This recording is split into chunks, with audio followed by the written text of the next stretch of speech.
સાબરકાંઠાના ઈડર તાલુકાના વસાઈ ગામમાંથી પ્રેમ પ્રકરણને લઈને ચકચારી ઘટના સામે આવી છે।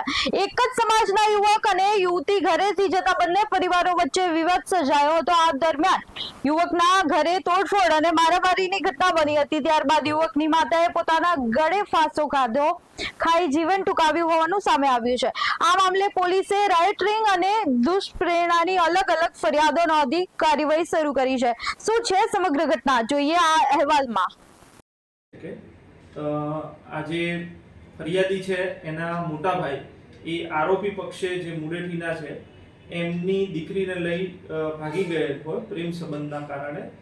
એનું મનદુખ રાખીને જે આરોપી પક્ષે દીકરીના જે સગાવાલા છે એ લોકોએ આવીને ફરિયાદીના ઘરે તોડફોડ કરેલી હતી અને એ અનુસંધાને મયુરભાઈ એ ઈડર પોલીસ સ્ટેશન ખાતે કુલ 21 જણા વિરુદ્ધ રાયોટિંગનો ગુનો નોંધાવેલ છે, જેમાં ભારતીય ન્યાય સંહિતાની કલમ 189(2), 333, 324(5), 326 F, 351(3) અને જીપી એક્ટ 103(53) મુજબ ગુનો નોંધવામાં આવેલ છે, જેની તપાસ PS Kumpavat police sub inspector Idar નામો ચલાવી રહેલ છે।